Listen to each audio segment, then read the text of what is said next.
हमारे साथ आज मौजूद हैं डॉक्टर उरूसा तालिब, जो कि चीफ मेडिकल ऑफिसर हैं और कंसल्टेंट साइकियाट्रिस्ट भी हैं एट कारवान हयात। अस्सलाम वालेकुम, बहुत शुक्रिया doctor Urusa for being here with us. Thank you doctor उरूसा, सबसे पहला सवाल ये आपसे करना चाहूँगी कि क्या वाकई पाकिस्तान में जहनी सेहत, जहनी दबाव और तनाव की सूरत हाल इतनी ख़राब है कि हम कहें कि हर 4 में से एक शख्स इस तरह के किसी मसले से दो चार है? जी, thank you so much Sidra. आप हमेशा इनवाइट करती हैं और बहुत सेंसिटिव टॉपिक्स पे बात करती हैं, और जितनी बात होनी चाहिए इस चीज़ पे उतनी होती भी नहीं है, और हमारे इदारे को मदऊ करने के लिए बहुत शुक्रिया। बिल्कुल, जो ज़हनी अदाद-ओ-शुमार बताते हैं ग्लोबल, ये 4 में से एक तो ग्लोबल फिगर है। अच्छा। हमारी तो अनफॉर्चुनेटली सिचुएशन ये है कि हमारे यहाँ रिसर्च होती नहीं है इतनी ज़्यादा, तो हमारे यहाँ लोकल डेटा पब्लिश ही नहीं हो पाता है।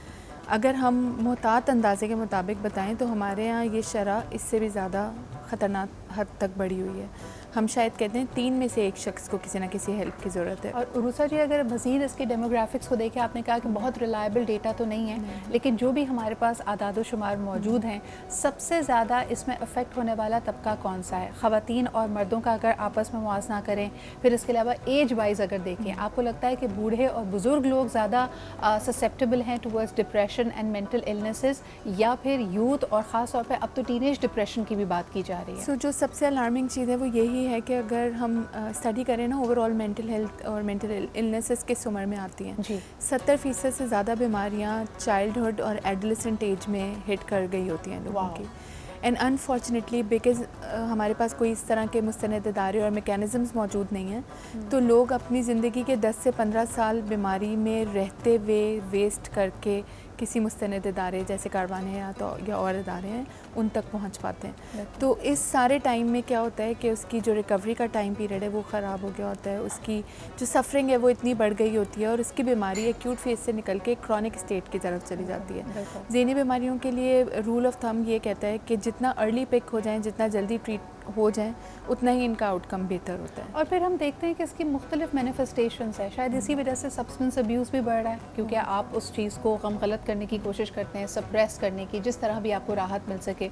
अ lot of people are getting into addictions. इसके अलावा जहरियत बहुत बढ़ती जा रही है, यानी जो रिएक्शंस आप देखें कि हल्के फुल्के पहले झगड़े होते थे, हाथापाई होती थी, अब हाथापाई से नौबत एक दूसरे की जान लेने तक आ गई है, और तब आपको जाके पता चलता है कि अंडरलाइंग इश्यूज़ कितने सिवियर थे। वो है इसी तरह कि कोई लेबॉरेटरी टेस्ट स्क्रीन नहीं करके बताती कि ये ज़हनी अमराज की अलामत है। हमारी अलामत हमारे रवैये से ही एग्जिबिट होती हैं, और उस रवैये में अदम इस्तेकाम, बर्दाश्त का ना होना, गुस्सा, चिड़चिड़ापन। बच्चों में अगर आप देखें तो अनड्यू प्रेशर्स हैं बच्चों के अंदर, एंग्जाइटी, डिप्रेशन, उनकी भी सिम्टम्स हर एज ग्रुप के वेरी करती हैं, मगर सबसे ज़्यादा जो चीज़ है ना, वो जो नॉर्मल रवैये हमारी ज़िंदगी के हैं उन्हीं की एक्सट्रीमिटी पे हम पहुंच जाते हैं। एक्सट्रीम सिचुएशन पे जब हम होते हैं तो वो सारी बीमारी के तौर पे मैनिफेस्ट होती है। अच्छा डॉक्टर उरूसा, इनमें कई बीमारियां ऐसी हैं जिसको फिर हमारे यहाँ इग्नोरेंस की वजह से या आगाही ना होने की वजह से मिसकंस्ट्रू किया जाता है। हमारे यहाँ आपने देखा होगा, ये रिवाज आम है ये अस्यूम करना कि किसी शख्स पे साया है, जिन है, कोई जादू कराया हुआ है, जी शाम के वक्त किसी पेड़ के नीचे से गुजर गए थे तो इस पे जिन आ गया। क्या आप हमारे व्यूअर्स को बताएंगी कि कई बीमारियां, मेंटल इलनेसेस ऐसी होती हैं जिनके सिम्टम्स को लोग मिसकंस्ट्रू करते हैं? मिसाल के तौर पर स्किज़ोफ्रेनिया में आपको चीज़ें दिखाई दे सकती हैं, आप हैलुसिनेट कर सकते हैं, इसी तरह आपकी आवाज़ तब्दील हो सकती है, आपकी आंखें चढ़ सकती हैं। ये वो तमाम अलामात हैं जिसको अनफॉर्चुनेटली लोग समझते हैं कि जी साया है। बिल्कुल इसी तरह ही है कि इन बीमारियों को रिकग्निशन नहीं मिलती, ना हमारे डॉक्टर्स इस तरह ट्रेन हैं, ना हमारे लोगों को शऊर है इन बीमारियों को आइडेंटिफाई करने का। तो ऐसा जो प्लेटफॉर्म हमें मिलता है उससे बहुत अच्छा मैसेज ये जाता है कि आप बिल्कुल, आप जिस भी बिलीफ सिस्टम से ताल्लुक़ रखते हैं, आप जाइए, आप उनके लिए दम दरूद भी कराइए, आप उनके लिए जो भी समझते हैं लेजिटिमेट एक वे ऑफ हेल्प हो सकता है आप वो लीजिए, मगर साथ में ट्रीटमेंट भी ले लीजिए। डॉक्टर ईसा, 2-3 कुछ सवालात हैं जिसको मैं स्टिग्मा, अब तो मेरे ख्याल में मैं देखती हूँ कि हमने पिछले 10 सालों में इतने प्रोग्राम्स मेंटल हेल्थ पे किए हैं, काफ़ी हद तक डिस्टिग्मेटाइज हुआ है। People now to reach out to counsellors and therapist and psychologist and psychiatrist, not all of them, हर स्ट्रेटा से नहीं, लेकिन फिर भी एक बड़ी तादाद में लोग सामने आए हैं। कुछ लोगों के अभाम हैं, मुझे बताइए, जब वो आप मेडिसिन उनको रेकमेंड करें तो उस पर बहुत ज़्यादा वो देर ओके विद थेरेपी, बट उनको लगता है ये मेडिसिन एडिक्टिव हैं, इनकी आदत पड़ जाएगी और मज़ीद कॉम्प्लिकेशंस हो सकती हैं। क्या इन दवाओं से इन सर्टन केसेस मरीज़ बिल्कुल सही हो सकता है?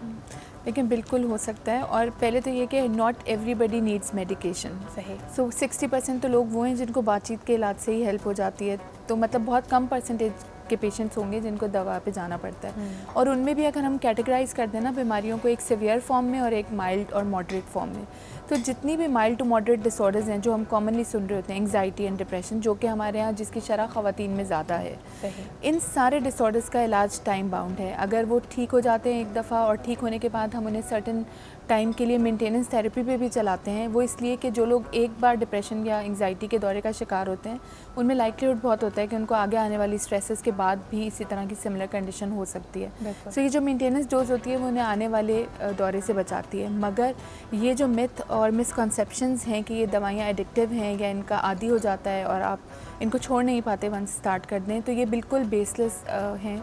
अगर आप मुस्तनद इदारे और मुस्तनद साइकाइट्रिस्ट से प्रिस्क्राइब मेडिकेशंस लेते हैं और अकॉर्डिंग टू द प्रिस्क्रिप्शन ही मूव करते हैं, यानी रेगुलर चेकअप्स कराते हैं। हमारे यहाँ ये भी तो होता है ना, एक दफ़ा गए किसी ने दवा दे दी, साल देते रहे। सिमिलरली ये प्रिस्क्रिप्शन फॉरवर्ड करने वाली भी नहीं होती हैं। आप अपनी बहन को अलामात सेम हो रही हैं तो आप उससे शेयर नहीं कर सकते।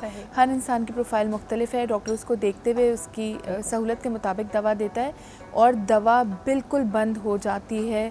पेशेंट जब रिकवर हो जाते हैं, they are not put on medications for life, it is just a period of time जब उनको उस क्राइसिस में होते हैं, उनको हेल्प की ज़रूरत होती है। ये बिल्कुल ऐसा ही जैसे आपकी बॉडी में किसी न्यूट्रिएंट की, किसी हार्मोन की अगर कमी है तो आप मुख्तलिफ और बीमारियों के लिए लेते हैं। अपनी जहनी सेहत को भी उसी तरह तरजीह दें। एक आखिरी छोटा सा सवाल डॉक्टर उरूसा, कई लोग ये समझते हैं कि मेंटल इलनेसेस के लिए जो दवा होती है वो सिर्फ और सिर्फ ख्वाब आवर गोलियाँ होती हैं, नींद के लिए, नींद पूरी हो जाए सब सही हो जाएगा, या ज़्यादातर लोग गनूदगी में रहेंगे तो उनके सिम्टम्स ज़ायल हो जाएंगे। इस पर भी थोड़ी मैं आपकी वजाहत चाहूँगी। सो ऐसा बिल्कुल भी नहीं है। अगेन ये भी हमें आउटकम चाहिए होता है क्योंकि मरीज़ अपनी बीमारी और सोचों और उन आवाज़ों की वजह से वो वाकई नहीं सो पाता, तो हम ऐसा कॉम्बिनेशन ऑफ मेडिकेशन चलाते हैं उन्हें जो उनको तमाम फ़ायदे दे दे, उनकी नींद को भी बेहतर कर दे।